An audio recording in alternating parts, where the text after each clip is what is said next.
be the CEO of your own health, but then be your own advocate. You need to be your own advocate. If you don't do it, no one will.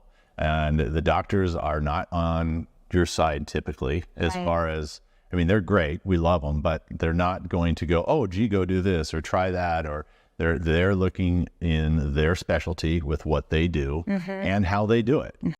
Hello and welcome to the Intentional Leadership Podcast. Today we're going to talk about your health. I love talking about my health and everybody's health for that matter. It's really one of my favorite topics. I agree. And interestingly, as we go in and we work with business leaders, it tends to be the number one challenge in their life. Right. And, you know, if you don't have your health, you have one dream, one goal, and that's to get your health back. But if you do have your health, then you have all the dreams and goals that you could try and achieve. Right, that's so true. I really think it's important that you have great health. And sometimes we know it's there and sometimes we don't. That's true. You know, we were just doing an assessment with the leadership team, the CEO and his executive team that we work with. And we do a life assessment because we want to help them grow in their leadership and their business. But if you're not taking good care of yourself, right, you're not any good to be able to grow your business and really do what you need to do. So it was funny. We did this and everybody gave themselves a ranking of where they were doing, what their biggest challenge was. And the majority of the leaders in the group said that managing their health was the toughest thing for them to do and that they were struggling with it, that their health often got put on the back burner to everything else they were doing. They just simply didn't have time. Right. Yeah. And we have a story to share about how, I mean, we've always been on a pretty good health journey, but how we were working with our leadership mastermind. And we had one of our clients, our members of the group, who faced a significant health challenge that got us woken up to a new test that we wanted to do and something we wanted to learn. And hopefully it can help you today. Right. So we were leading our mastermind and it was a group of owners, entrepreneurs, and we met for our meeting, and one of our clients just didn't look well. And we didn't really say anything right at the time, but when we got in the car afterwards, we were driving away, we were doing our normal, oh, how did the meeting go? And we both went, wow, he didn't look well. Right. And then you reached out and said, hey, are you okay? Yeah.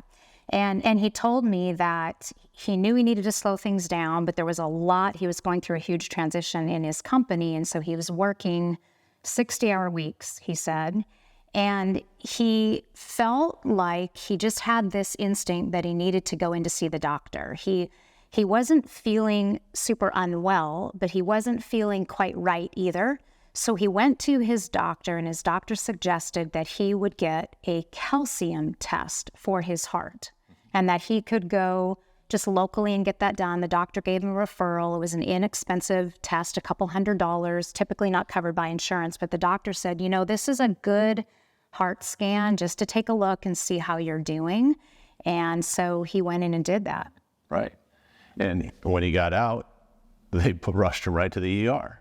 And they put stents in. Right. And so he had what, you know, the LAD, it's the main artery that goes down. There's 4 of them. But anyway, he had a 100% blockage on one. And so they rushed him in and they got the stents in. And, you know, it was an outpatient, you know, they go through your wrist and you're home the same day. So it's an easy surgery for that matter. But it was quite the scare because that's the widowmaker.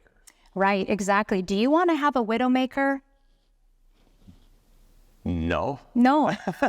I don't. I don't think so. Or either. widower maker? Yeah. Have you Have you heard of this? This is a particular heart attack called the widowmaker, that one of your arteries is filled up with plaque, that it will give you a sudden heart attack that results in death. And that's why it got the nickname, the widowmaker. Right. And there's different types of calcium, and sometimes the calcium's on the outside, sometimes it's on the inside, sometimes it's hard plaque or it's soft plaque.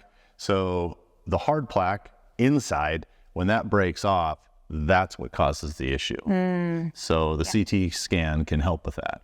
Right.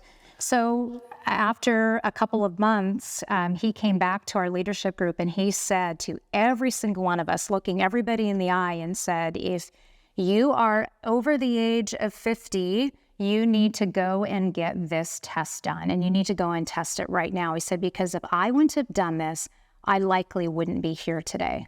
Right. And that's just, one person, one example. And so very convincing. Fast forward, I tried to go get tested. I thought, wow, that's a great reason. So I went for my annual checkup. Well, annual is probably not the right word. My checkup that I go occasionally to the regular physician doctor. And they ran all the tests and I specifically asked, can I get this done? And my doc says, well, why would you want it? And I shared the story and he said, well, how far could you run today? I said, do you mean like right now in these clothes? And he said, sure. And I said, I don't know, 30 miles? And he goes, no, you can't. So what do you mean I can't? He says, if I let you go do that, you could take a space at the MRI, at the CT scan, to the radiologist. You would take a place from somebody that might actually need it. And I left there a little frustrated. Right. And I said, well, but I'll pay for it. It's not about the money. It's about, I want this test. Right. And he said, no. And you were approaching 50, not 50 yet, and just thought, hey, this would be a good, along with other scans, with other tests for your 50th birthday to be able to get this done. And he said no. And I asked my primary care doctor the same thing when I went in for my next annual visit, just checking in on everything, which we recommend everybody do. I went in for the visit and I asked the same thing. I told the story. I said, this happened to our client. He wasn't a lot older than me. And he told all of us that we should get this scan. It's just a great scan to just get a baseline for where you're at. And my doctor pretty much said the same thing to you, though he looked at my resting heart rate and at some other tests that I had done in the past and just said, you're not a candidate for this. I don't think that it's necessary. So he also turned me away from getting this test. And so we would have really put it aside for a while, for a few years, actually. Couple years, yeah. 3 years. Yeah. And then I lost a friend at Christmas time, and he was exactly the same age as me. Classmate. A classmate, and then another one a couple months later, really. And I went, man, it's time to go get this test. One way or another, I'm going to get this test. And I don't like being told no. So I was going to figure it out one way or another. And that if I had to drive to a different city, state, whatever it was, I was going to get this test. And so you found a new naturopath. Yes, I was going to her and she was really into prevention as the best way to keep you healthy, not waiting until something went wrong, which our American medicine doesn't do the best job of that, but actually looking at how can we prevent problems now to really save issues later. And so she said that, hey, I can get this test. And for both of you, if you'd like, I can provide the referral. And she actually had the opposite mindset. She said it was a very good idea. And she was recommending to all her patients that were 40 or older to get this test, among others, to be able just to get the baseline of where you're at. And it can usually tell you if you're going to have problems potentially down the road and if it's an area to watch. So it made so much sense. Right. And so I went to her and we did a few other things because I've actually lost my smell and taste since COVID. So it's been 3 years. And so she thinks we might be able to get that back through some other vitamins and supplements. But, now they're exciting. Yeah. But anyway, so I go and I call up the radiologists and I say, hey, I'd like to have an appointment. And they said, when would you like to come in? I said, I'm open, I'm flexible. And by the way, I don't have insurance. And they said, oh, no problem. So anyway, I called it, how about tomorrow night? I was like, okay, I'm in. Sure. So I instantly, I've dropped everything essentially so that I could go the next day and went to the radiologist. And driving into town, you're kind of anxious. First of all, I've not had a CT scan. And second, I'm thinking, what if they find something? Right. I'm healthy. I can go run 30 miles. Well, maybe not that right today, right. I can go do most anything I want to do physically. And so, yeah, but I was still nervous on that car ride. And, you know, you're driving yourself to the doctor. And so. And it's nothing that you were told to do by your doctor. You're actually asking for it. So you're taking initiative to get this done. Right. And then thinking, maybe I didn't want to do this. Yeah. So I pull in, I park, and, you know, fortunately, I walk right in, and I'm the only person in the room. So obviously I wasn't taking someone else's space. Good. And there were two people at the desk. And I went to check in, and she says, I can run your insurance for you. I said, go right ahead, but there's about a 99% chance it won't work. She said, yeah, it won't work. I said, well, okay. So here's my credit card. And I paid for it right then and sat down. I filled out the typical 5 forms that you need to when you go to the doctor. And before I finished them, and I fill out forms rather quickly. It's just straight no's and okay, sign here. And the person in the back came out and called my name. I mean, it was that fast. So it was unbelievable how quick. So then we walked back, and it's kind of ominous. You know, now I've started to really get nervous because I don't know what to expect. And the doors are shrinking in, and you know, feel like they're shrinking in, and it's darker. And then we walk into this giant room with this machine, this contraption, and I don't know if you've ever seen one, but it's like a giant cylindrical tube, and well, it's a circle, and then there's this bed, and she said, lay down on the bed. Right. I went, whoa, okay, here we go.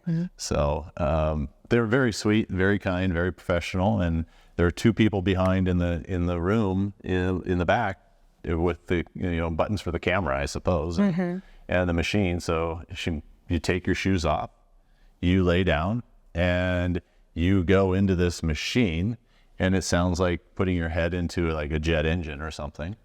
And Right, it's not real quiet. it wasn't quiet, but it was, she just said, breathe. And Well, they put put electrodes. I got this done too, and they put electrodes on your body so that you've got, right. got So those. they're doing that. I forgot about that. So they have the electrodes on, and I actually was able to get my heart rate down to 52 by just breathing and meditating in the tube. So it didn't really cause any additional stress for me to do this, but at the time I felt a little bit crazy. And then what is it? 2 minutes is all it is. And pretty soon it's, okay, you're finished. And you're like, where did that come from? I heard somebody's voice, and the machine starts moving in the entire bed, and that's it. You put your shoes back on. They go, how are you doing? Great. That was no big deal. Yep. And off I go home thinking, check, done. I'm good to go. That's right. Not the case. And that wasn't the case. Yeah. You got a call from the doctor's office. Just, 3 days. They said, oh, your results will be ready in 48 hours. And then 72 hours later, I get a call from the doctor that the doctor wants to have an appointment with me. And I was like, what? Can't you just say my results over the phone? Sorry, she would like to have an appointment with you. And I was like, oh, that doesn't sound good. And it wasn't. And so here I am. I eat very well. I exercise. Don't smoke. I mean, BMI is fine. All the things that are markers. And there's no heart history. There's no negative family in my family. Right. So it's not like it's genetic either.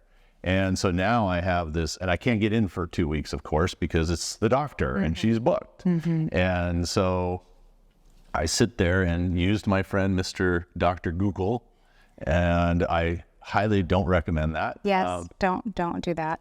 But I'm good at, I'm okay with filtering. Right. I mean, I read the research and the reports. I don't read these random posts on Reddit or Quora or something where they have no clue. Right. But reading it, I was like, oh boy. Yeah. And about 2 more days later, my results popped up. So now my results pop up. Now I have results to put into Quora, or into Google rather. Right. Yep.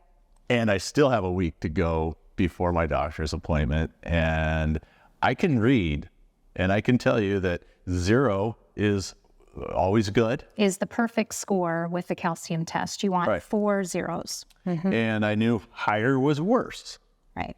and I had a 90 and went, oh, that can't be good. And so So you had plaque that I was had built plaque up. and in the main artery, the LAD, and The very one. the widowmaker. Yeah, the very one. So I went to waited for the doctors, and we met. And actually, I met with my men's group, and we were talking about it. And I was saying, "Hey, you guys got to go do this." And one of the gentlemen in there said, "Yeah, I asked my cardiologist because he had a heart attack this summer, and he said, oh, CT scans don't really work." And he said, even if I have it, do an angioplasty with cameras and everything, I can't tell if the plaque's good or bad or da-da-da. It's all just a bunch of malarkey. And I went, well, a bunch of malarkey, I'm okay with Right. moving forward. And if you do traditional medicine, there's nothing you can do, or you might get a stent. And that's their solution. But for the most part, I was not a candidate for that. However, going to my naturopath, a 90, meeting with her, she said, oh, we can melt plaque, and we can also, this is a trajectory you're on. Yes, in 3 to 5 years, you would have had a fatal heart attack, 75%. Scary news. And however, if we have a protocol that has positive results with people way worse than you, and we can not only stop it where it is, but reduce it. Right. Are you in? I was like, yes, sign me up. So anchovies and and sardines for breakfast is what I do right now. But yeah, it's scary. Still is a little bit because I haven't had my new test Right. to And show that's gonna that. take some time. Yeah. Yeah. What I didn't know, what I did learn is low cholesterol is just as fatal and or bad for you as high cholesterol. Oh, that's interesting. probably the biggest takeaway that I got was I'm thinking, I don't need all that. I have low cholesterol. Great. I'm awesome. Right. What I didn't realize is it acts like a syrup. And so if something did break off, it doesn't have anywhere to go because it's just so slow, then it can cause a fatal issue. Whereas if we're moving the blood through faster, then if something did happen, it could just slide right through and it'd be a non-issue. So Right. we're increasing my good cholesterol and making sure we're monitoring that. But then the main thing that I'm on besides increasing increasing my cholesterol, sounds strange, is a vitamin E. And it's a very refined, it's 5 different types of vitamin E. And I'm taking it twice a day, along with one other for adrenals, just to help the process, I think. And she's confident that my test in another month will be way better. And That's great. That's great. if not, even if we keep it where it's at, it's okay. Oh, exactly. And the good news is that had you not gotten this test 5 years from now, you may not be with us because you look at you're, like you said, you're really healthy. You're doing everything right. You have I'm not sure what that means, but anyway, you have no previous history in the family, which is definitely a target. So we certainly believe in the power of traditional medicine, but in this case, I think adding the traditional and the non-traditional medicine and using them both is the most effective path, and really listening to yourself and what you should do. Right. So this is actually really good news that we don't want to sound like a sob story here. We're assuring you that this is the type of test that you want to be able to get, something that's a preventative test that gives the baseline. And so now you know you were diagnosed with a moderate heart disease, which is very treatable and something that you can work on. Right. And I got the same test and went through the same experience. And of course, I think I was doubly nervous after he went in, and I don't know my family history at all and do try to take good care of myself, but I did that preventative test. And fortunately, my scores came back. All 4 areas of the calcium in my arteries I had a 0, 4 straight zeros, and very happy to see that. But now I have that baseline, and it also told me that the likelihood of me having heart issues, if I continue to take good care of myself, is slim to none. So there's other things that I need to work on, but the heart, now I have that calcium score, and that's really helpful to have that information. Right. No, I think that the more information we have, whether it's for our heart or other parts of our body, then we're in great shape. And so, yes, this was a scare, but I'm feeling great. I feel good. I have a plan. It's a good thing I like seafood. And so, because most people wouldn't eat it for breakfast. And I'm taking some pills, some Barleans, fish oil, omega-3s. So why the fish? Why the fish? What's the purpose of eating the fish? It's the omega-3s. So the omega-3s are the good cholesterol. Okay. And so that will help me, and it helps with brain function. The omega-3s, people talk about it all the time about how healthy it is for you. Right. And so apparently I didn't have enough of it.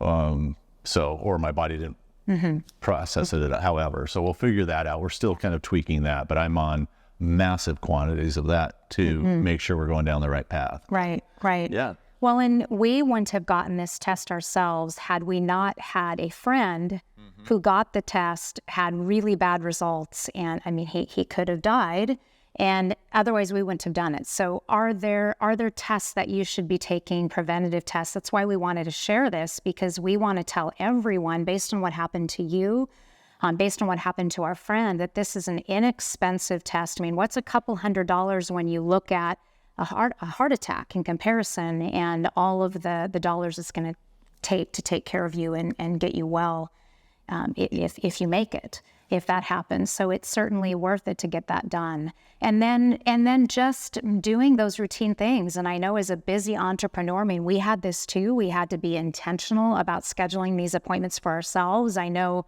I'm great about getting the kids in and making sure that they're getting their checkups and everything they need to be doing. But how about you? What are you doing to make sure that you're taking care of yourself? Are you going to the dentist twice a year? So important to maintain your oral health as we get older.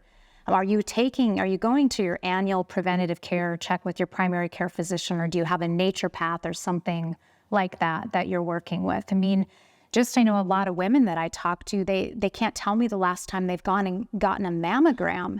And that is I just went and did that this month. I mean, in the last month, October is Breast Cancer Awareness Month. And the best treatment for breast cancer is to actually discover it early, and then you can take care of it. And it's so easy with a test to be able to go and do a mammogram and just other tests like that you can do. Right. I think one of them is just taking control of your own. The biggest thing to take away today is take care of your own health, be the CEO of your own health, but then be your own advocate. You need to be your own advocate. If you don't do it, no one will. And the doctors are not on your side typically, as far as, I mean, they're great. We love them, but they're not going to go, oh, gee, go do this or try that, or they're looking in their specialty with what they do and how they do it. They're not necessarily looking at alternatives and or other things that might be causing it. Right.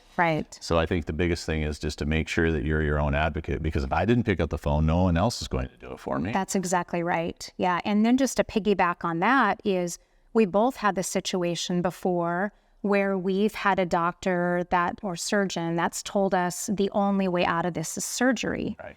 And again, you need to be your own advocate. And we both had a situation. I had a situation where I got a surgery done that now looking back, I may not have. And you had a situation where you hurt your knee and you were told that there was no way that you're going to be able to run marathons anymore, that you're going to be able to do the activities that you loved unless you got surgery. And then you went to your friend, Eric DeRoche, and what did he tell you? He said, I can fix it. Give me 60 days. I was like, what? Yeah. I mean, talk about complete opposite. And physical therapist. He's a physical therapist, chiropractor, sports chiropractor, and does ART, which is active release technology. I prefer just to call it the spoons and knives technique. But anyway, he said, well, what's the downside? I said, there is no downside. I'm willing to try anything. And my surgery was going to be, 3 months down the road anyway. So let's go. So I went in there 3 days a week for an hour, and he took out the spoons and knives. That just looks like a butter knife. And they move all the tendons and muscles to make sure that blood can flow there, because your blood's not necessarily going there. And after a week, I was walking, which was a little bit better. I was still hobbling a little bit, but I thought, wow, there's something going on there. I did scream a lot. I cried. I laughed. I cussed. I was dripping in sweat. It was painful. And I had tears coming out just because it's so funny how painful it was. But I got it done, and I'm 98% better. Right. And there's no surgery, no knives. Well, there's a butter knife, but completely different. Yes, yes. So always be on the lookout for an alternative. You may need the surgery ultimately, but I had that 90-day window. I gave it a shot, and it worked. And the surgeon's like, no, it can't work. You have to have surgery. It's like, oh, okay.